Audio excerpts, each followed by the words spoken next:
My dear brothers in Islam, today's khutbah is going to be about a day where everybody will be gathered there. A day where it is promised by Allah subhanahu wa ta'ala that every person shall be raised up barefooted naked. This is the day of judgment. Allah subhanahu wa ta'ala says in the Quran, وَإِذَا جَاءَتِ الطَّامَّةُ الْكُبْرَى. And when the greatest catastrophe will befall upon mankind. This is what Allah subhanahu wa ta'ala called this day. He called it the greatest catastrophe that can ever befall. In many other verses in the Quran, He's called it Al-Haqqa, Al-Qari'ah, the striking hour. But here Allah subhanahu wa ta'ala chose the greatest catastrophe. The greatest catastrophe that can befall upon mankind is the day of judgment. This is the day where everybody will remember what they did in this world. The greatest catastrophe that can befall mankind. On that day, so many things will happen. And this is why Allah subhanahu wa ta'ala called it the greatest catastrophe. The greatest catastrophe. This day is called this day because of many things that happen on this day. Wallahi, there is nowhere to run on that day. There is nowhere to hide on that day. That day, the land will be a plain land. Flat. Nowhere to run, nowhere to hide. There will be so many people from the time of Adam alayhi salam to the end of time. Everyone would have been resurrected. يَوْمَ يَكُونُ النَّاسُ كَالْفَرَاشِ الْمَبْثُوثِ. There'll be people, will be so many. They'll be like flies, moths scattering amongst each other, no direction. People running this way, people running that way, not knowing which way to run, not knowing which way to hide. The punishment of Allah is severe on that day. The sun will be on top of your head. There will be no shade except the shade of Allah subhanahu wa ta'ala. You will be scared. You will have fear from the punishment of Allah subhanahu wa ta'ala. You will not know which direction to go to. There will be no sleep. 50,000 years long. There is no sleep or rest. 50,000 years you will stand and you will be waiting for Allah tabaraka wa ta'ala. You will be waiting to be judged. This greatest catastrophe that will befall will be so scary that can you imagine now that a little child, his hair will turn grey from what he will see. If you have a look at a child now, he has no worries at all whatsoever. He lives a carefree life. He doesn't care. Runs around, maybe jumps, falls, hurts himself, breaks his arm. Doesn't care, hasn't got a care in the world. He loves life. He doesn't worry about paying the bills. He doesn't worry about putting a roof over someone's head. He hasn't got a care in the world. Can you imagine on that day, from the horrors that he will see, his hair will turn grey. The woman that is pregnant will be brought back on the day of judgment pregnant, and from the horrors that she will see, she will drop her load. The greatest catastrophe that can ever befall. Have we prepared ourselves for the greatest catastrophe, for the greatest day? Allah subhanahu wa ta'ala called it great. And wallahi, it is great. No food, no water except whom Allah subhanahu wa ta'ala has bestowed His mercy upon. The greatest catastrophe that can befall mankind. Jinn and mankind. How scary is this day? And who has prepared himself for this day?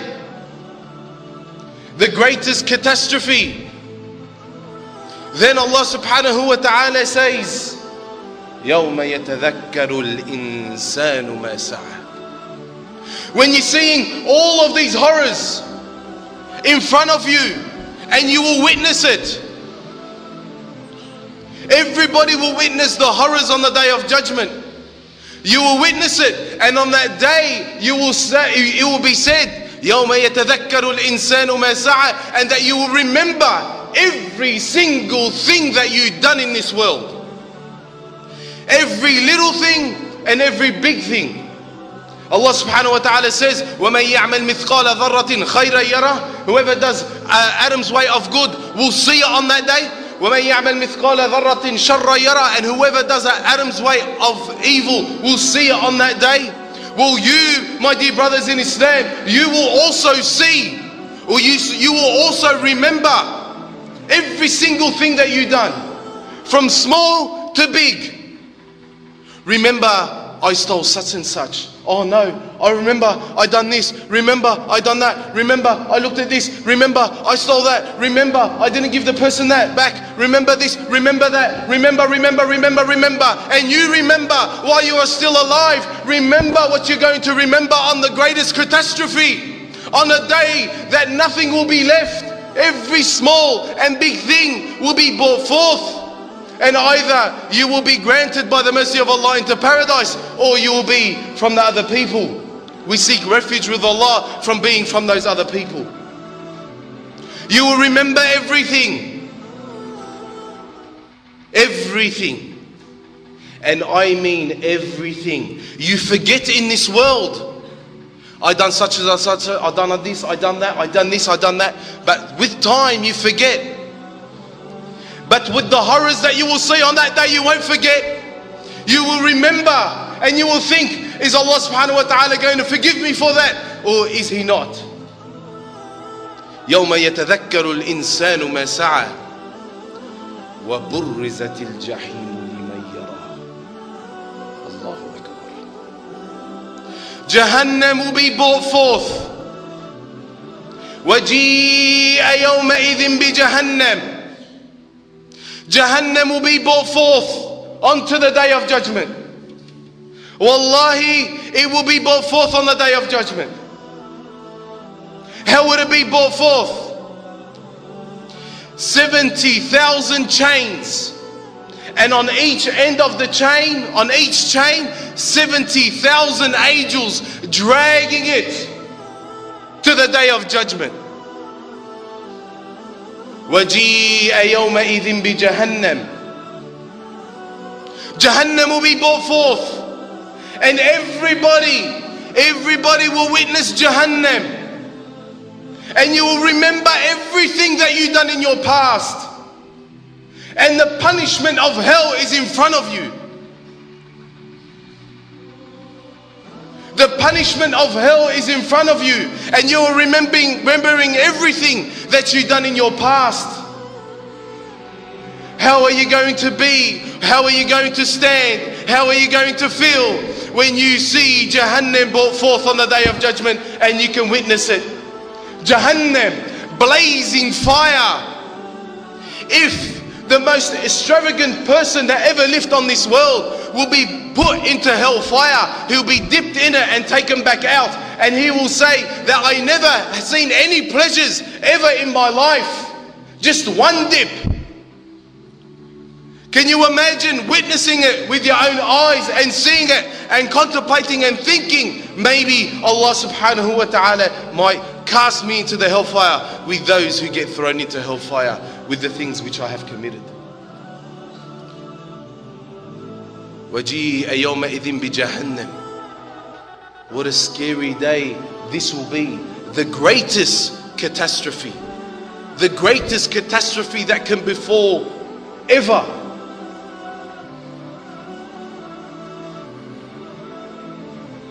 فَأَمَّا مَنْ طَغَى وَآثَرَ الْحَيَاةَ الدُّنْيَا فَإِنَّ الْجَحِيمَ هِيَ الْمَأْوَى. And as for those who rejected Islam and disobeyed the commandments of Allah and chose disbelief and chose the pleasures of this world and what it contains, then indeed Jahannam will be for him.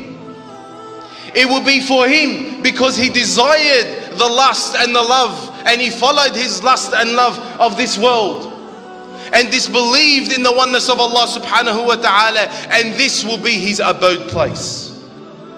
And if I were to describe Jahannam to you, this is another khutbah on its own. 1,000 years till Jahannam became red, another 1,000 years till Jahannam became white, and another 1,000 years before Jahannam turned black. 3,000 years boiling. Can you imagine the punishment of Allah and how severe this can be? This is the abode place for those who choose the lust and the desire and to disbelieve in the oneness of Allah subhanahu wa ta'ala. And then Allah subhanahu wa ta'ala says, وَأَمَّا مَنْ خَافَ مَقَامَ رَبِّهِ وَنَهَى النَّفْسَ عَنِ الْهَوَى. And as for those who feared their Lord Allah subhanahu wa ta'ala, they had taqwa of Allah subhanahu wa ta'ala and did not follow or submit themselves to their desires, for these people is paradise. فَأَمَّا مَنْ خَافَ مَقَامَ رَبِّهِ. And as for those who fear their Lord subhanahu wa ta'ala, that if they have so much taqwa in them that before they take their step, they think, is this step towards Allah or it's not towards Allah? Is it going to make Allah happy? Is it going to displease Allah subhanahu wa ta'ala? I come to grab something. Is it going to be pleasing to Allah if I grab it or go forth for it? Or is it going to be displeasing to Allah subhanahu wa ta'ala? They had taqwa. They had taqwa. They feared Allah subhanahu wa ta'ala. And they did not transgress the boundaries of Allah subhanahu wa ta'ala. These people, this type of people who had this type of fear, who had this type of taqwa, they did not follow their desires. Inna nafsa la'ammaratun bis-su'. That indeed your soul, your desires, your lust orders you to do evil. Yes, it orders you to do evil. This is the creation of Allah subhanahu wa ta'ala. When you see something evil, maybe you want to look at it. When you see an easy way of making money, your heart tells you, just do it this time, just so that I can grab that money, and then I won't do it anymore. Your heart, your soul, your nafs, your desires order you to do evil. This is why there's such a thing called Jihad nafs, to fight, to have that inner fight with your soul, to strive in the cause of Allah subhanahu wa ta'ala, to fight back your desires. And for the people who fight back their desires and do not submit themselves to the evil which their lust and desires orders them to do, then for them is Jannah. For them is Jannah. Why? Because it's so hard fighting your soul every single day when it orders you to do evil constantly. You fighting with yourself so that it can prevent you from doing any evil acts. For you is Jannah. And what will make you know what Al-Jannah is?